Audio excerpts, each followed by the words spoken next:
ہمیں بھی قربانی دینی پڑے گی۔ آج ہمیں کون سی قربانی دینی ہے؟ سب سے بڑی قربانی یہ ہے کہ ہم جھوٹ نہ بولیں، ہم غیبت نہ کریں، ہم کسی کے اوپر ظلم نہ کریں، ہم کسی کو ستائیں نہ، ہم کسی کو تڑپائیں نہ، اور ساتھ ہی ساتھ ہم 5 وقت کی نمازیں پڑھ رہے ہوں، ہم قرآن پاک کی تلاوت کر رہے ہوں، ہم ماں باپ کی فرما برداری کر رہے ہوں، ہم اپنے بہن بھائیوں کا حق ادا کر رہے ہوں، ہم اپنے پڑوسیوں کا حق ادا کر رہے ہوں۔ پڑوسی ہمارے چاہے ہندو بھائی ہو، سکھ بھائی ہو، عیسائی بھائی ہو، کوئی بھی ہو، یہ سب ہمارے پڑوسی ہے، یہ سب ہمارے پڑوسی ہے، کیونکہ حضرت حسین رضی اللہ عنہ کے نانا جان نے فرمایا تھا الخلق عیال اللہ، سارے کے سارے انسان کنبے کے مانند ہیں، کنبے کے مانند ہیں، اس لیے سب ہمارے بھائی ہیں، سب ہمارے بھائی ہیں، ہم ان کے بھائی ہیں، اس لیے کوئی بھی شخص ہو ہمارے پڑوسی ہیں، ہم جہاں بھی کھڑے ہوں ہم انسانیت کو زندہ کریں، عدل و انصاف کو زندہ کریں، اور ایمانی جھنڈے کو بلند کریں، ایمانی جھنڈے کو بلند کریں،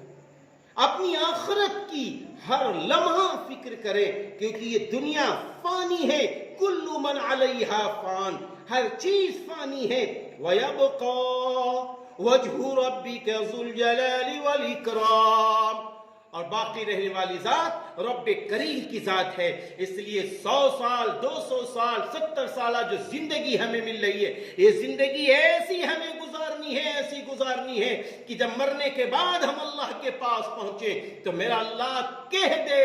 میرا اللہ کہہ دے کہ یہ بندہ دنیا میں خفا میرے لیے تھا، یعنی رضی اللہ عنہم ورضوا عنہ میں میرا اللہ ہزاروں فہرست کے بعد شمار، لاکھوں فہرست کے بعد شمار کر دے۔ ایسی زندگی ہمیں گزار کی جانی ہے کہ جب بغیر حساب و کتاب کی جنت مل جائے، کیونکہ آخرت کی زندگی لامحدود زندگی ہے۔ حضرات صحابہ کرام رضی اللہ عنہم اجمعین کے ذہن و دماغ میں یہ بات بیٹھ چکی تھی کہ ہم کو اصل زندگی آخرت کی بنانی ہے۔ دنیا کے اندر اسی لیے وہ جھگڑا نہیں کرتے تھے، ایک دوسرے کے اوپر ظلم نہیں کرتے تھے، ایک دوسرے سے حسد نہیں کرتے تھے۔ میرے بھائیوں، حضرت حسین رضی اللہ عنہ کا ایک یہ بھی پیغام ہے کہ ہم بہادر جب بنیں گے جب آپسی جھگڑوں کو ختم کریں گے، آپسی لڑائیوں کو ختم کریں گے، حسد، کینہ، کپٹ کو ختم کریں گے، ہم سب کو جب سینے سے لگائیں گے،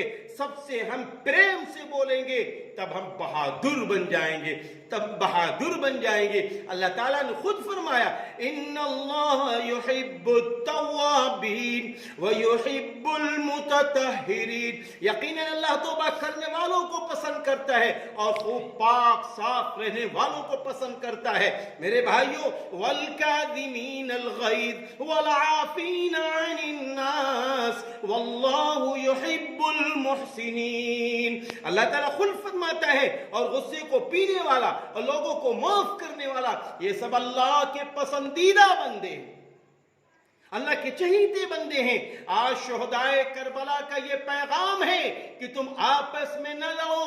آپس میں نہ بٹو۔ آج شہدائے کربلا کا یہ پیغام ہے، حضرت حسین رضی اللہ عنہ کا یہ پیغام ہے، انسانیت کو زندہ کرو، ایماندار رہو، دیندار رہو، متقی بن کر رہو، ہر لمحہ اللہ کے حکموں پر چلو، گناہوں سے بچو، نہ آنکھ سے گناہ کرو، نہ زبان سے گناہ کرو، ہاں، اور نمازیں نہ چھوڑو۔ حضرت حسین رضی اللہ عنہ 10 محرم الحرام کی رات میں فرمایا تھا کہ اے لوگوں، کیا تم اس شخص کو شہید کر دو گے جس کی ایک وقت کی نماز نہیں چھوٹی ہے؟ کیا اس شخص کو شہید